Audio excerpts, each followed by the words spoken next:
Movie के start में हम देखते हैं मार्सिया को, जो कि आज रात अपने हस्बैंड पीटर के साथ कैंपिंग पर जाएगी और फिलहाल ये बात कर रही है अपने लवर मार्क से, जो कि पीटर का फ्रेंड है। ये कहीं और जाना चाहती थी जहाँ पर मार्क भी जा रहा है, लेकिन पीटर को जाना है बीच पर। और पीटर और मार्सिया के बीच बोलचाल बंद है, क्योंकि अभी मार्सिया ने अबॉर्शन करवाया था, जिसका ब्लेम वो डालती है पीटर के ऊपर। लेकिन पीटर का कहना है कि उसे तो बच्चे पसंद है, यानी कि इन दोनों की ही लाइफ को समझ पाना मुश्किल है और एक दूसरे को समझने के लिए ही पीटर ने ट्रिप प्लान की। खैर पीटर घर पहुंचता है और वो अपनी डॉग क्रिकेट को भी साथ लेकर जाना चाहता है, लेकिन मार्सिया ऐसा नहीं चाहती क्योंकि उसे क्रिकेट पसंद नहीं। खैर रात को वो दोनों बीच के लिए निकल जाते हैं। मौसम खराब था, फिर भी रास्ते में भी दोनों लड़ते हुए जा रहे थे। पीटर एक जलती हुई सिगरेट बाहर फेंक देता है, जिससे रोड के साइड पर सूखी घास में आग लग गई थी। मार्सिया सो जाती है और पीटर को भी नींद आ रही थी, इसलिए वो एक और सिगरेट जलाता है और इसी चक्कर में वो ठोक देता है रोड के बीच में खड़े कंगारू को। लेकिन कार वो नहीं रोकता उस कंगारू को साइड करने के लिए। उसके बाद जो भी आ रहा था उसे कुचलकर आगे बढ़ रहा था। रास्ते में वो रुकते हैं गैस स्टेशन पर और वहाँ पर लोकल से पीटर पूछता है उस बीच के बारे में, लेकिन सरप्राइजिंगली कोई भी उस बीच के बारे में नहीं जानता। ये सुनकर तो पीटर भी हैरान था।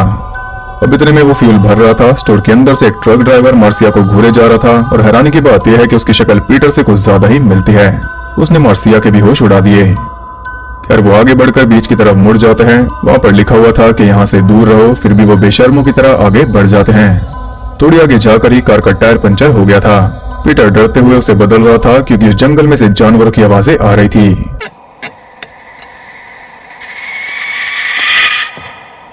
यहाँ पर हम देखते हैं कि इतनी बहस के बाद भी वो क्रिकेट को छुपाकर अपने साथ ले आया और इस बात से मार्सिया खुश नहीं है।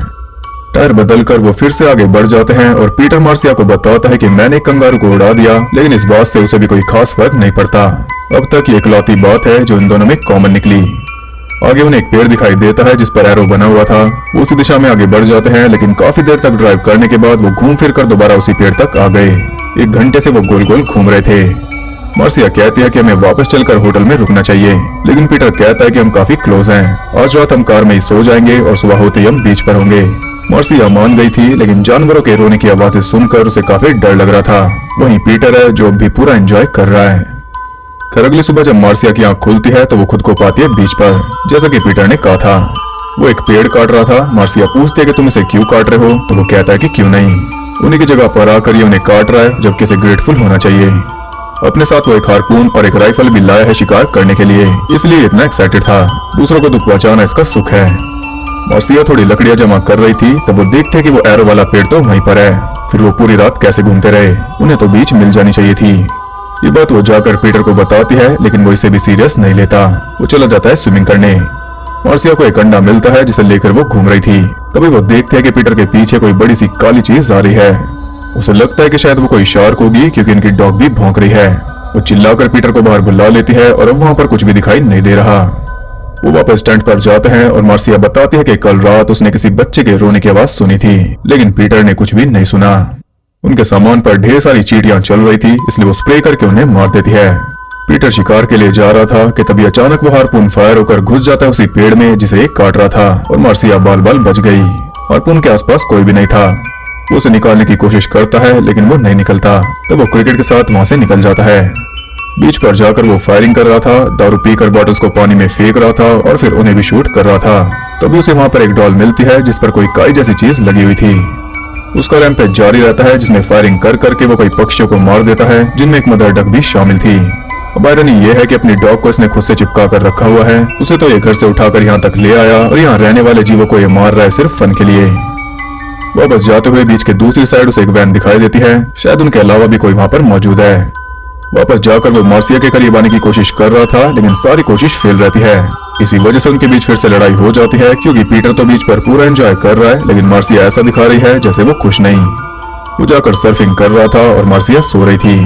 तभी उसे फिर से वही जानवर के रोने की आवाज आती है जो उसे किसी बच्चे की लग रही थी। वो जल्दी से भागकर पीटर के पास जाती है और देखती है कि वो चीज फिर से उसके पीछे आ रही थी। सही टाइम पर पीटर बाहर निकल गया और इस बार तो पीटर ने भी उसे देख लिया। अपनी राइफल लाकर वो उसे कई बार शूट करता है तो वो भी मर जाती है। अब वो खाना खाने की तैयारी कर रहे थे, लेकिन जो फ्रोजन मीट वो अपने साथ लाए थे वो भी सड़ गया और उसके ऊपर भी वही काई लगी है। मार्सिया कहती है कि मुझे वापस जाना है, लेकिन पीटर कहीं भी नहीं जाने वाला। वो कुछ खा रहा था, तभी एक चील आकर उसे बुरी तरह नोच देती है और उसका कोई बस नहीं चलता। मार्सिया को लगता है कि वो अंडा उसी का है, इसलिए वो यहाँ पर आई थी, लेकिन अंडा उसे देने के बजाय वो उसे फोड़ देती है। अब वो और यहाँ नहीं रुकने वाली। वो अकेली वहां से जा रही थी लेकिन कार स्टार्ट नहीं होती क्योंकि बैटरी की पावर पीटर ने स्विच की हुई है फ्रीजर में ताकि इसकी बियर ठंडी रहे। मार्सिया को उसे दोबारा शिफ्ट करना नहीं आता इसलिए वो तो यहीं पर फंस गई। रात को पीटर टाइम पास कर रहा था तभी वो देखता है कि एक पॉसम उनका खाना खा रहा है। वो उसके मजे लेने जाता है तो वो बुरी तरह उसकी उंगली पर काट लेता है। पर कोई पेड़ या बत्तख थोड़ी ना है। अब तंग आकर वो खुद ही कह देता है कि सुबह होते ही हम यहाँ से निकल जाएंगे और ये सुनकर मार्सिया काफी खुश थी। लेकिन सुबह होते ही उसका मूड फिर से बदल जाता है और वो फिर से आनाकानी कर रहा है। यहाँ पर हम देखते हैं कि कार की बैटरी को स्विच करना एकदम इजी है क्योंकि इसके लिए एक हिडन स्विच है। खैर मार्सिया वहाँ पर टहल रही थी तभी किनारे पर उसे कुछ दिखाई देता है। यह है एक सी काऊ और ये वही जानवर है जो पीटर के पीछे तैर रहा था और पीटर ने इसे शूट करके मारा था। या इनके एक और सवाल का जवाब मिल गया। जो बच्चे के रोने की आवाज मार्सिया को आ रही थी वो इसी का बच्चा होगा जो यहीं कहीं आसपास है। तभी ये खुद भी यहाँ पर घूम रही थी यानी कि इसने एक और माँ को मार डाला। अब वहाँ से जाना तो वो चाहता नहीं इसलिए मार्सिया को झांसे में लेकर वो जाता है बीच की दूसरी साइड जहाँ पर उसने वैन को देखा था। लेकिन वहाँ पर उसे कोई वैन नहीं मिलती। यहाँ भी उन्होंने केकड़े को कुचल डाला। उन दोनों का फिर से झगड़ा हो जाता है और इस बार तो बात डिवोर्स तक पहुंच गई। यहाँ पीटर साफ साफ कहता है कि वो बच्चा माँ का था इसलिए तुमने उसे मार दिया। वो देखता है कि पानी के अंदर कुछ डूब रहा है। बाहर निकलकर वो आसपास चेक करने जाता है तो उसे मिलता है एक फैमिली का सामान। वहाँ एक बच्ची की टी पार्टी का सेटअप था और साथ ही वहाँ पर एक डॉग भी था जिसे वो फ्री करना चाह रहा था लेकिन डॉग उसे काटने को आ रहा था इसलिए वो उसे वहीं पर छोड़कर वापस आ जाता है। इतने में मार्सिया को वो बैटरी का स्विच मिल गया लेकिन अब भी उसे वही बच्चे के रोने की आवाज आ रही है। तंग आकर वो पानी में डूबने जा रही थी लेकिन सही टाइम पर पहुंचकर पीटर उसे रोक लेता है। इसके बाद वो खुद पानी में जाता है और पास जाने पर उसे पता चलता है कि वो वही वैन है और उसके अंदर एक बच्ची भी मरी पड़ी है। अब वो दोनों जल्दी से सामान जमा कर रहे थे क्योंकि उन्हें जाकर पुलिस को यह सब बताना होगा। तभी मार्सिया देखती है कि वो सी का सरक कर और आगे आ गई जबकि वो तो मर चुकी थी। अब अचानक क्रिकेट भी गायब हो गई और पीटर उसके बिना नहीं जाने वाला। मार्सिया कहती है कि वो मर चुकी है, मैंने उसे दफना दिया। लेकिन तभी पीटर को उसकी आवाज आती है। वो वहीं पर थी। मार्सिया ने झूठ बोला क्योंकि उसे जाना था और पीटर को लगता है कि अकेली वो जा नहीं सकती क्योंकि बैटरी स्विच करना उसे आता नहीं। लेकिन वो गलत है क्योंकि मार्सिया तो उसे छोड़कर चली गई और वो देखता रह गया। अब वो अकेले ही रात बिता रहा था लेकिन उसे लग रहा है कि जैसे कोई उसके पास आ रहा है। मार्सिया फुल स्पीड में वहां से निकल रही थी तभी एक बर्ड उसके सामने आ जाती है। व्यू ब्लॉक करके उसने कार को क्रैश करा दिया इसलिए मार्सिया पैदल ही भाग रही है। इधर क्रिकेट भौंके जा रही थी क्योंकि वो सी का और आगे आ गई। पीटर उसे फिर से शूट करता है और इस बार तो वो खुद भी रोने की आवाज सुन पा रहा है। ऐसा लग रहा है कि नेचर इनके खिलाफ है। अचानक एक बर्ड उसके सामने मार्सिया की सैंडल लाकर फेंक देती है। उसे लगता है कि शायद वो भी मर गई इसलिए वो और ज्यादा पागल हो चुका था और वो हर एक आवाज पर फायरिंग कर रहा था। उसे लगता है जैसे कोई उसकी तरफ बढ़ रहा है। गोलियां खत्म हो गई थी इसलिए वो हार्पून को रेडी करता है जो कि इस बार पेड़ से निकल गया।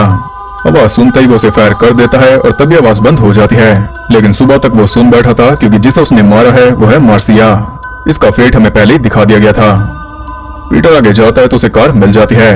वो कार को वापस लेकर आ गया और उसने मार्सिया की बॉडी को कवर कर दिया। लेकिन तभी वो देखता है कि वो सी का और ज्यादा नजदीक आ गई तो वो तेल छिड़क कर उसे जला देता है। इसके बाद कार लेकर वो वहां से निकल रहा था लेकिन बाहर जाने का रास्ता उसे नहीं मिलता। घंटों तक ड्राइव करने के बाद और रास्ते पर ना चलने के बावजूद भी वो घूम फिर कर फिर से वहीं पर आ रहा था। आखिर में उसकी कार कीचड़ में फंस जाती है तो और कोई चारा नहीं बचता सिवाय पैदल भागने के। क्रिकेट को उसने कार में ही छोड़ दिया। कहाँ तो ये उसे प्यारी थी। खैर भागते हुए फाइनली वो पहुंच जाता है रोड तक। सामने से एक ट्रक आ रहा था जिसे चला रहा है वही ट्रक ड्राइवर जो इन्हें गैस स्टेशन पर मिला था। अचानक एक बर्ड उस पर अटैक कर देती है जिस वजह से वो सामने खड़े पीटर को कुचल देता है। यहाँ पीटर भी मारा गया बिल्कुल वैसे ही जैसे उसने कंगारू को मारा था। इसी के साथ ये मूवी एंड हो जाती है। तो मूवी आपको काफी वियर्ड लगी होगी लेकिन साइकोलॉजिकल मूवीज का यही काम होता है। अब असल में इस मूवी में हुआ क्या, इसमें नेचर ने उन्हें सबक सिखाया। शुरुआत से ही वो नेचर को एक्सप्लॉइट कर रहे थे। अबॉर्शन, रास्ते में सिगरेट फेंक कर आग लगाना, कंगारू को मारना, चींटियों को मारना, पेड़ काटना, बीच को पॉल्यूट करना, बेवजह बेगुनाह जीवों को मारना, ये सब वो ऐसे कर रहे थे जैसे उनका अधिकार है क्योंकि इनमें से कोई भी बोल नहीं सकता। लेकिन आखिर में उनकी तरफ से बोली कुदरत। इंसान को ये पता ही नहीं चलता कि सब बराबर हैं। उसे लगता है कि वही सुपीरियर है लेकिन नेचर के लिए सब एक समान है और एक लिमिट तक ही वो एक्सप्लॉइट होगी। सबसे बड़े दुश्मन इस धरती के हम ही हैं। मुझे नहीं लगता हमारे अलावा कोई और जीव नेचर को इतना नुकसान पहुंचाता होगा। वैसा कुछ डायरेक्टली बताया नहीं गया कि ये सब क्यों हुआ, सिर्फ हिंट दिए गए। लेकिन आगे जाकर यही आइडिया एक सब जॉनरा बन गया, मैन वर्सेस नेचर वाला। इसका पहला एग्जांपल माना जाता है अल्फ्रेड हिचकॉक की द बर्ड्स को जो कि 1963 में आई थी। ये मूवीज आपको फनी और स्टूपिड भी लग सकती है लेकिन ये बहुत कुछ कह जाती है। तो बात करते हैं इंटरेस्टिंग फैक्ट्स के बारे में। इसका बजट था $2,70,000 लेकिन ऑस्ट्रेलिया में ये बहुत बुरी तरह फ्लॉप रही। इसे जरा भी पसंद नहीं किया गया जबकि बाहर ये एक हिट साबित हुई और इसने कई सारे अवार्ड्स भी जीते। पीटर की जीप के जितने भी इंटीरियर सीन थे वो सब एक गैरेज के अंदर शूट हुए थे, इसीलिए जो ड्राइविंग सीन्स हैं उनमें रेनी वेदर रखा गया ताकि दोनों सीन्स आपस में अच्छे से मिक्स हो जाएं, देखने वाले को पता ना चले। एक आदमी फ्लैशलाइट पकड़कर भागता था ताकि ऐसा लगे जैसे वो रोड पर हैं और गाड़ी को पास कर रहे हैं। जिस पेड़ में हार्पून घुसता है वो उस जंगल का पार्ट था ही नहीं, उसे कहीं और से काट कर ला गया था। सिनेमेटोग्राफर विंसेंट मॉन्टन ने बताया था कि शूटिंग के वक्त वेदर काफी अच्छी तरह साथ दे रहा था। जब कोई अच्छा सीन शूट करना होता तो आसमान साफ रहता और जब अजीब सीन की बारी आती तो मौसम खराब हो जाता, यानी कि सीन के हिसाब से वेदर अपने आप चेंज हो रहा था। तो क्या नेचर खुद इस फिल्म को बनाने में हेल्प कर रही थी? 2008 में इसका रीमेक भी आया था नेचर ग्रेव्स के नाम से, और उसके डायरेक्टर हैं जिमी ब्लैंक्स, जिन्हें जाना जाता है उनकी slashers, urban legends, Tom warning और वैलेंटाइन के लिए। रीमेक में विंसेंट सेकंड यूनिट डायरेक्टर थे। जब इस फिल्म को कांस फिल्म फेस्टिवल में दिखाया गया था तो प्रोड्यूसर रिचर्ड ब्रैनन ने देखा कि एक आदमी 10 मिनट के अंदर ही उठकर चला गया। उस आदमी के पीछे जाकर रिचर्ड ने पूछा कि तुम बाहर क्यों आ गए? तब उन्हें पता चला कि वो एक साउथ अमेरिकन डिस्ट्रीब्यूटर है और वो इस फिल्म के राइट्स खरीदने जा रहा था, सिर्फ कुछ ही मिनट्स देखकर। उस दिन 4 लोगों ने इसके राइट्स खरीदे थे अलग अलग देश में रिलीज करने के लिए। पानी में पीटर के पीछे जो चीज थी असल में उसे बनाया गया था ट्रैश बैग्स का यूज करके, और उसे खींच रहे थे रिचर्ड। वो पीटर के पीछे पानी के अंदर थे। प्रोड्यूसर होना भी इजी नहीं। उस टाइम पर मार्सिया यानी कि ब्रायनी बेहेट्स डायरेक्टर कॉलिन की वाइफ थी, लेकिन मार्सिया के रोल के लिए वो कॉलिन की पहली चॉइस नहीं थी। उन्हें रोल तब मिला जब बाकी एक्टर्स ने मना कर दिया। मार्सिया जिस लवर से बात करती है वो कॉलिन थे, उनके रियल लाइफ हस्बैंड। जो डेड कंगारू आपने देखा था वो सच में एक मरा हुआ कंगारू था, लेकिन फिल्म के लिए उसे मारा नहीं गया, वो पहले ही मरा हुआ था। फिल्म के आखिरी 20 मिनट्स में कोई डायलॉग है ही नहीं और ये बहुत ज्यादा इफेक्टिव रहा। जो पॉसम आपने देखा उसे भी हैवी ट्रैंकुलाइजर दिया गया था ताकि वो धीरे चले और उसे फिल्म करना इजी हो। ट्रक ड्राइवर माइक मैकवेन को सिर्फ इसलिए कास्ट किया गया क्योंकि उनकी शक्ल पीटर यानी कि जॉन हार्ग्रीव से मिलती थी। पहले पीटर का रोल जॉर्ज मेलेबी को मिल रहा था, लेकिन रिचर्ड ने जोर दिया कि जॉन को ये रोल मिले क्योंकि वो जॉन के साथ पहले भी काम कर चुके थे द रिमूवलिस्ट नाम की मूवी पर। जो भी जंगल वाले सीन थे वो शूट हुए थे the bond state nature reserve में, जो कि है बेगा नाम के टाउन में। बीच वाले सीन शूट हुए थे उसी टाउन के कोस्ट पर। जो भी जानवर इस मूवी में दिखाए गए वो सभी उस नेचर रिजर्व में मौजूद नहीं थे, इसलिए टेस्मेनिया में जाकर थोड़ी शूटिंग की गई, और वो भी सिर्फ जानवरों की। शूटिंग के लिए कोई भी सेट नहीं बनाया गया, हर एक लोकेशन रियल थी। इसे एक ऑक्सप्लॉयटेशन पिक्चर कहा जाता है, यानी कि ऑस्ट्रेलियन एक्सप्लॉयटेशन। इस फिल्म के लिए जॉन को बेस्ट एक्टर अवार्ड मिला था और उस अवार्ड को भी उन्हीं के साथ दफनाया गया था 1996 में। अप्रैल और मई के बीच इसे शूट किया गया था। इसकी शूटिंग में 1977 में पूरी हो गई थी, लेकिन ये रिलीज हुई 1 साल बाद, और ऑस्ट्रेलिया में रिलीज हुई 2 साल बाद 1979 में, जबकि मूवी वहीं की है। ब्रायोनी के साथ रिचर्ड की ये सेकंड फिल्म थी और आखिरी भी। पहली थी द ट्रेसपासर्स। मार्सिया और पीटर दोनों ही एडिडास के कपड़े पहने दिखते हैं। हाईएस्ट पेमेंट मिली थी जॉन को और सेकंड हाईएस्ट ब्रायनी को। ये थे इंटरेस्टिंग फैक्ट्स। आई होप आपको पसंद आए होंगे।